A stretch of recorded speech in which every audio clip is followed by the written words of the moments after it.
नमस्कार साथियों, स्वागत है आप सभी का अंकित इंस्पायर्स इंडिया पर। मैं हूं अंकित अवस्थी।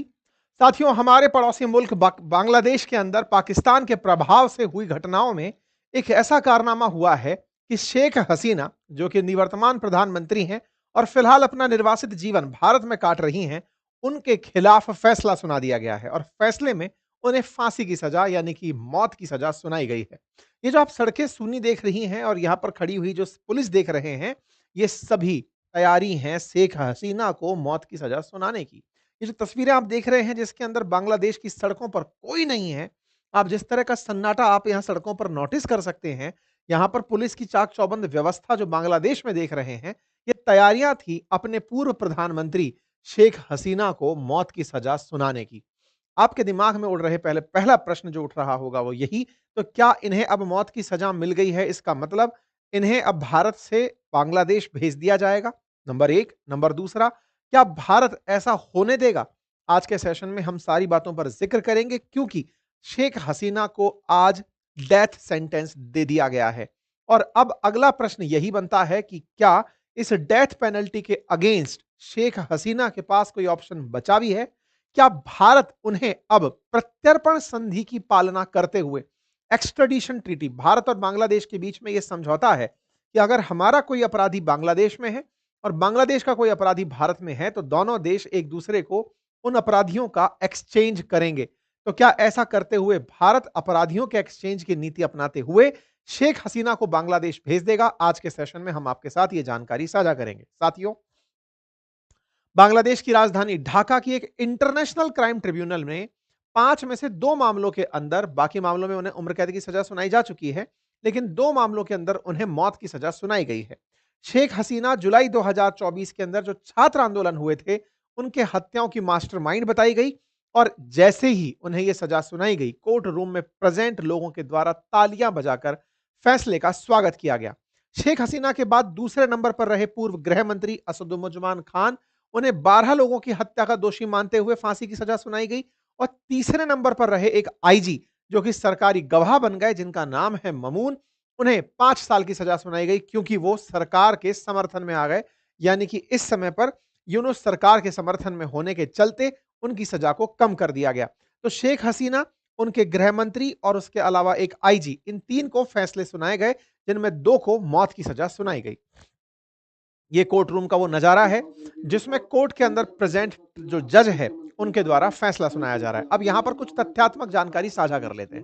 साथियों, बांग्लादेश के अंदर जैसे भारत में सुप्रीम कोर्ट है, ऐसे वहां भी सुप्रीम कोर्ट है, लेकिन कुछ विशेष मामलों के लिए एक कोर्ट बनाई गई थी जिसे इंटरनेशनल क्राइम ट्रिब्यूनल कहा गया था।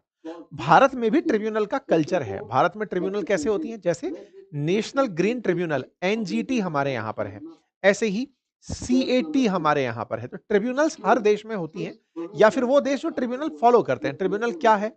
कुछ खास मामलों के लिए बनाई गई न्यायपालिकाएं हैं जो उन कार्यों के लिए मतलब महारत रखती हैं। अब इंटरनेशनल क्राइम ट्रिब्यूनल, क्या बांग्लादेश के अंदर कोई अंतरराष्ट्रीय जज आके बैठता है? आंसर है नहीं। तो फिर ये इंटरनेशनल कैसे हो गई? और इंटरनेशनल क्राइम पर ये लोग फैसले देने वाले कौन लोग हो गए? ये बड़ा सवाल बनता है। बांग्लादेश ने बकायदा अपने यहां पर एक इंटरनेशनल क्राइम ट्रिब्यूनल बनाया हुआ है। ये एक कोर्ट की तरह ही है और इस कोर्ट का काम है कि ये सजा सुनाता है। अब जैसे आप नीदरलैंड के अंदर हेग जो है, वहां पर आप आईसीजे सुनते हैं, इंटरनेशनल कोर्ट ऑफ जस्टिस सुनते हैं, लेकिन उस इंटरनेशनल कोर्ट ऑफ जस्टिस के अंदर न्याय अंतरराष्ट्रीय रूप से सुनाया जाता है। वहां पर अंतरराष्ट्रीय जजेस बैठते हैं, बहुत सारे देश उस फैसले को बैक करते हैं। तो क्या बांग्लादेश की जो इंटरनेशनल कोर्ट जो है, ये क्राइम के लिए जो कोर्ट बनाई गई है, इंटरनेशनल कोर्ट जो है, क्या इसे भी अंतरराष्ट्रीय मान्यता प्राप्त है? आंसर है नहीं। क्या इसमें कोई अंतरराष्ट्रीय जज बैठता है? आंसर है नहीं। तो फिर ये किस आधार पर फैसला सुना रही है? क्योंकि बांग्लादेश सरकार चाहती है, बस इसलिए ये फैसला सुना रही है। अब फिर एक बड़ा सवाल बनता है, जब कुछ ऐसा है ही नहीं तो बांग्लादेश में क्या नई कोर्ट बनी है क्या? नहीं। फैक्ट ये है कि जब शेख हसीना प्रधानमंत्री हुआ करती थी, 2010 के दौर में भी ये कोर्ट उन्हीं ने ही बनाई थी। ये ट्रिब्यूनल उन्हीं ने ही बनाई थी। तो क्या ये सुप्रीम कोर्ट से ऊपर होती है? नहीं। इस कोर्ट के जो फैसले हैं, वो सुप्रीम कोर्ट में चैलेंज किए जा सकते हैं। जैसे राजस्थान के अंदर अगर हाई कोर्ट कोई फैसला दे, आपको उसके खिलाफ अगर जाना है तो आप सुप्रीम कोर्ट जा सकते हैं। ऐसे ही इस ट्रिब्यूनल के खिलाफ भी सुप्रीम कोर्ट में फैसला कर सुप्रीम कोर्ट में चुनौती देने जा सकते हैं, जैसे एनजीटी के केस में है। एनजीटी के फैसले के खिलाफ यानी नेशनल ग्रीन ट्रिब्यूनल के फैसले के खिलाफ आप सुप्रीम कोर्ट जा सकते हैं। बिल्कुल वैसे ही यहां पर भी ट्रिब्यूनल के फैसले के खिलाफ आप बांग्लादेश की सुप्रीम कोर्ट जा सकते हैं। सवाल फिर वहीं की वहीं। तो फिर शेख हसीना ने इस कोर्ट ट्रिब्यूनल को क्यों बनाया था? क्योंकि पाकिस्तान के साथ जब इनका डिस्प्यूट था 1971 से पहले, तो पाकिस्तान और बांग्लादेश तो अलग देश बने थे। उस समय पर बांग्लादेश जब बनकर आया, शेख हसीना के पिताजी शेख मुजीबुर रहमान हुआ करते थे, बंग बंधु के नाम से जाना जाता था। उनके समय में जिन्होंने पाकिस्तान का साथ दिया या बांग्लादेश को सरवाइव कराने में जिन्होंने चुनौतियां पेश की, उनको सजा दिलाने के लिए इनके यहां पर इस इंटरनेशनल क्राइम ट्रिब्यूनल का निर्माण किया था शेख हसीना ने। तो पाकिस्तान का साथ देने पर बहुत सारे कट्टरपंथियों को इसी क्राइम ट्रिब्यूनल के द्वारा सजा दिलाई गई। अगर इसके खिलाफ अपील करनी होती है तो 30 दिन के भीतर ही सुप्रीम कोर्ट में अपील करनी होती है, लेकिन कंडीशन यहां पर यह डाल दी गई है कि जिसे अपील करनी है वो शरीर बांग्लादेश में प्रेजेंट होना चाहिए। आसान भाषा में कहूं तो जब यह कोर्ट फैसला सुना रही है, उस फैसले के खिलाफ अगर शेख हसीना को आवेदन करना है तो उन्हें वहीं पर प्रेजेंट होना होगा, सुप्रीम कोर्ट में जाना होगा। क्या आपको लगता है कि शेख हसीना बांग्लादेश जाकर सुरक्षित रह पाएंगी? क्या पुलिस उन्हें गिरफ्तार नहीं करेगी? तो इसका मतलब यह हुआ कि अपील का अधिकार तो है, लेकिन उसे वो एग्जीक्यूट नहीं कर सकती। ऐसे में क्या इस कोर्ट के द्वारा सुनाया गया फैसला भारत पर बाध्यकारी है? आज के सेशन में हम इस पर चर्चा करेंगे। फिलहाल के लिए बांग्लादेश ने जिस तरह से इसकी प्रस्तुति की है, आप उसे एक बार देखें। यहां पर इनके कॉलेजेस के अंदर बाकायदा बिग स्क्रीन लगाकर इस ट्रिब्यूनल के फैसले को सुनाया गया। अब यहां पर एक तथ्य मैं आपको और बता देता हूं, क्योंकि इन्हें सजा दिलाना छात्रों के आंदोलन का हिस्सा था, तो छात्र ही यहां पर एब्सेंट दिखाई दिए। यानी कि छात्रों के द्वारा यहां पर अब कोई उत्साह नहीं था, क्योंकि मोहम्मद यूनुस जिस तरह से सरकार को अब चलाए जा रहे हैं इनके जाने के बाद से, वो खुद बिना जनता के द्वारा चुने हुए सरकार को जिस तरह से चला रहे हैं, लोग अब उनसे भी चिढ़ने लगे हैं। लोगों को लगने लगा है कि भाई वो तो चलो इलेक्शन जीत कर आई थी, तुम तो कुछ भी कर कर नहीं आए हो और पिछले 1 साल से सरकार को चला रहे हो, 1 साल से अधिक समय से सरकार चला रहे हो। ये कौन सी पावर है जो तुम पा गए हो? कौन सी स्पेशल पावर पाए हो? शेख हसीना को इन कानूनों के तहत हत्याओं का आदेश देना, भड़काऊ भाषण देना, न्याय में बाधा डालना, छात्र अबू सईद की हत्या का आदेश देना, ये तमाम चीजों के चलते उन्हें फैसले सुनाए गए हैं। बांग्लादेश में क्या कुछ हुआ वो आप सबको ज्ञात पहले से है। पिछले साल की बात है, जून से लेकर के अगस्त के बीच में बांग्लादेश में छात्रों का प्रोटेस्ट रहा, जिसके चलते बांग्लादेश में सरकार ने जब दमन करने का प्रयास किया, छात्र उग्र हो गए और उनके खिलाफ प्रधानमंत्री के खिलाफ हो गए। प्रधानमंत्री देश छोड़कर भागी और भारत में शरण ली। भारत में बकायदा उन्हें पूरी तरह सुरक्षित रखा गया और इसी के खिलाफ जो छात्र यूनियन थे, उन्होंने एक अर्थशास्त्री को, जो कि नोबेल पुरस्कार कभी पाया हुआ था, उन्हें अपने देश के अंदर कार्यवाहक राष्ट्र अध्यक्ष बना दिया कि चलाइए, आप मुख्य सलाहकार बन के देश चलाइए। बकायदा इनके पीछे फिर पीछे से केसेस चलते रहे। केसेस की पूरी कहानी इंटरनेशनल क्राइम ट्रिब्यूनल के अंदर चलती रही। यह ध्यान देने योग्य बात यह है कि कोई भी न्याय तब तक न्याय की श्रेणी में सुसंगत नहीं होता जब तक जिस पर आरोप है उसे सुनने का मौका ना दिया जाए, उसे बोलने का मौका ना दिया जाए। यहां पर शेख हसीना के खिलाफ फैसला तो सुना दिया गया है, लेकिन इस पूरे मामले में शेख हसीना की तरफ से कोई भी व्यक्ति इस इंटरनेशनल क्राइम ट्रिब्यूनल में प्रेजेंट ही नहीं था।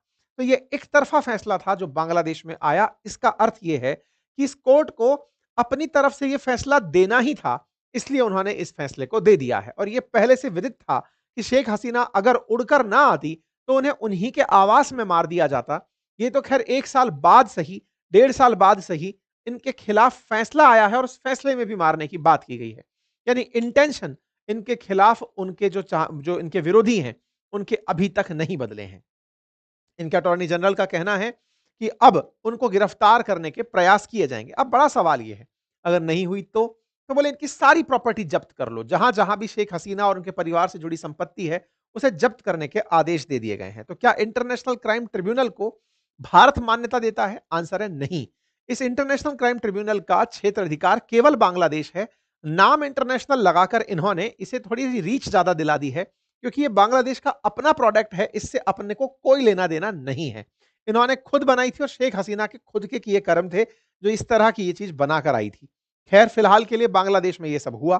आपको याद होगा 13 तारीख को हमने एक सेशन किया था जिसमें बताया था कि शेख हसीना को 13 तारीख के दिन बताया जाएगा कि आपको कौन से दिन सजा मिलने वाली है। और इसके चलते आवामी लीग, जो शेख हसीना की पार्टी है, उसके द्वारा पूरे बांग्लादेश में बंद का आह्वान किया गया था, विशेष रूप से ढाका को केंद्र बनाकर। 13 तारीख को ढाका में जब यह पता चलता है कि 17 तारीख को फैसला आएगा, तो 17 तारीख को फिर से ढाका में बंद का ऐलान किया गया। लेकिन इस बार ये जो मोहम्मद यूनुस हैं, ये साहब, प्रोफेसर साहब अपनी तरफ से पूरी व्यवस्था रखते हैं कि कोई भी व्यक्ति सड़कों पर ना आ जाए। इसलिए इतनी कड़ी मुस्तैदी के साथ पूरे बांग्लादेश को लॉक करा दिया जाता है। शूट एंड साइट का ऑर्डर दे दिया जाता है, यानी आज के दिन बांग्लादेश के अंदर कोई भी व्यक्ति सड़क पर ना हो जो प्रदर्शन के हाल में आया हो, अदरवाइज उसे पुलिस गोली मार देगी। आपको याद होगा 13 तारीख को जब बांग्लादेश में शेख हसीना के समर्थकों द्वारा प्रदर्शन किया गया था, उस पर मैंने सेशन किया था और बताया था कि 17 को प्रदर्शन फिर होगा, लेकिन इन प्रदर्शनों को देखते हुए ही पहले ही शूट एट साइट का ऑर्डर दे दिया गया ताकि इस तरह की हरकत ना हो। ये 13 तारीख को जनता जो सड़कों पर आई थी, ये 17 को ना आए, इसके लिए तमाम प्रयास किए गए। ये चीफ एडवाइजर के द्वारा भी गवर्नमेंट ऑफ बांग्लादेश की तरफ से कह दिया गया था कि भाई साहब पूरी तरह से सभी लोग ध्यान दें, कोई भी सड़कों पर ना आए। कुल मिलाकर शेख हसीना ने अगर छात्रों को सड़क पर आने से रोकने के लिए गोलियों का इस्तेमाल किया था, तो आज वही सब बातें ये लोग कर रहे हैं जो इनके अगेंस्ट सत्ता में आकर बैठे। सोचिए कि प्रदर्शन के अधिकार के नाम पर उन्हें शूट एट साइट का ऑर्डर अगर दे दिया जा रहा है, तो शेख हसीना ने भी तो यही कहा था। छात्र जब सड़कों पर आ रहे थे तो उन्हें रोकने के लिए कि भाई प्रदर्शन मत करो, आप लोगों के द्वारा सरकारी संपत्ति को बहुत नुकसान पहुंचाया जा रहा है, अगर आप लोग अभी भी नहीं मानेंगे तो शूट एट साइट का ऑर्डर दे दिया जाएगा। बड़ा ही मतलब ये हास्यास्पद है कि ढाका के पुलिस चीफ के द्वारा शूट एट साइट का ऑर्डर दिया जाता है और ये भी मोहम्मद यूनुस के द्वारा ही दिया गया होगा। किस न्याय की मोहम्मद यूनुस बात कर रहे हैं, किस बात के ऊपर चीफ एडवाइजर कह रहे हैं कि वो शेख हसीना के उस फैसले के खिलाफ मौत की सजा सुना रहे हैं जिसमें उन्होंने न्याय के नाम पर छात्रों पर गोलियां चलवा दी थी। आज प्रदर्शनकारियों पर, पार्टी के प्रदर्शनकारियों पर अगर ये गोली चलाने का आदेश देते हैं, तो फिर ये किस तरह के न्याय की बात करते हैं। पर कोई बात नहीं, शेख हसीना फिलहाल भारत में है। अब बड़ा सवाल यह है कि क्या शेख हसीना इसके खिलाफ सुप्रीम कोर्ट में आवेदन करेंगी? जवाब है नहीं। क्यों नहीं करेंगी? क्योंकि अल्टीमेटली ये वहां जाना जरूरी है इनके सुप्रीम कोर्ट में फैसले के खिलाफ अपील करने के लिए। तो ना तो ये ट्रिब्यूनल में प्रेजेंट थी और ना ही ये सुप्रीम कोर्ट जाएंगी। दूसरा सवाल, तो क्या भारत इस फैसले को मानेगा? जी नहीं, क्योंकि ये इंटरनेशनल क्राइम ट्रिब्यूनल कोई अंतरराष्ट्रीय कोर्ट का फैसला नहीं है, बांग्लादेश का अपना फैसला है। हम मानने के लिए इसे बाध्य नहीं है। अब सवाल यह है, अगर यहां से हमें सूचना दी जाती है कि साहब हमारी कोर्ट ने इन्हें अपराधी डिक्लेयर किया है, अब प्रत्यर्पण संधि के तहत इन्हें हमें हमारे पास भेजिए, तो क्या भारत प्रत्यर्पण संधि यानी एक्सट्रेडिशन जो ट्रीटी है उसका ख्याल रखते हुए शेख हसीना को बांग्लादेश को सौंपेगा? इसका जवाब भी है नहीं। आप पूछेंगे ऐसा क्यों? क्योंकि ये हमारे यहां पर राजनीतिक निर्वासन का जीवन जी रही हैं और राजनीतिक निर्वासकों पर कोई भी प्रत्यर्पण संधि लागू नहीं होती है। जैसे चाइना से परेशान होकर दलाई लामा भारत आए थे।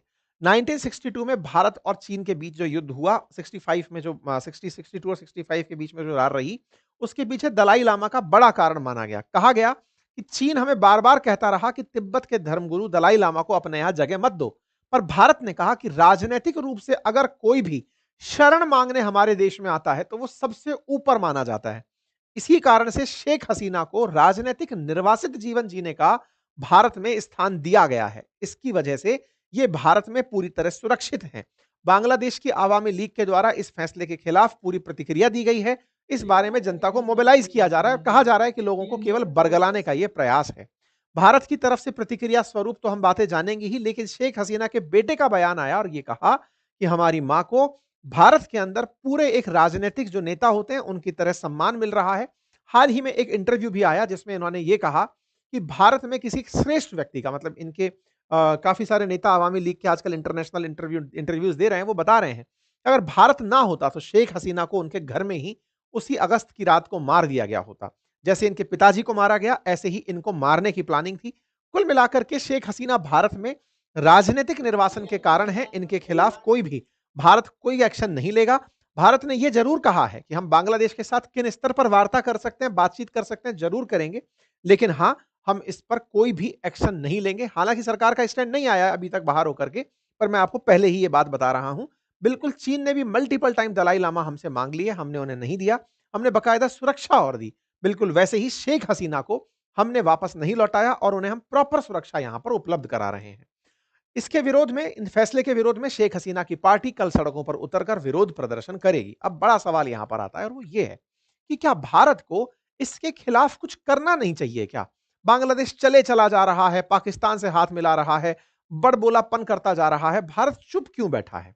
देखिए, वैसे तो राजनीति में कहा जाता है कि पेशेंस और परसिवरेंस दोनों अपने आप में बहुत ज्यादा वैल्यू रखते हैं। लेकिन भारत बांग्लादेश की सिचुएशन पर पूरी तरह नजर बनाकर बैठा है, क्योंकि हर घटना के पीछे का एक समय कुशन पीरियड होता है। इस देश ने भी बहुत से लोगों को माफ कर दिया है। देश में इमरजेंसी जैसी घटना के बाद भी इंदिरा गांधी जी की सरकार वापस आ गई थी। अर्थात लोग राजनीति में जब किसी से नफरत करते हैं, कुछ समय बाद उसके अच्छे कार्यों को भी याद करते हैं और सरकारें लौट कर आती हैं। शेख हसीना के खिलाफ जिस तरह का बांग्लादेश में माहौल बनाया जा रहा है, वो ऑटोमेटिक इन्हीं लोगों के कर्मों के कारण डाइल्यूट होने लगेगा और फिर से शेख हसीना की मांग उठने लगेगी। भारत बस उस दिन के इंतजार में बैठा है। बाकी अन्य स्तरों पर भारत के द्वारा तमाम वो प्रयास जारी हैं, जिसके चलते बांग्लादेश पर फैलाकर ज्यादा तेज ना उड़े। आप लोग इस विषय पर क्या सोचते हैं? अपनी राय जरूर कमेंट बॉक्स में दीजिएगा। चैनल पर नए हैं तो सब्सक्राइब कर लीजिए और स्टॉक मार्केट रिलेटेड जानकारी के लिए हमारे एप्लीकेशन बातें बाजार की को इंस्टॉल कर लीजिए। Thank you so much.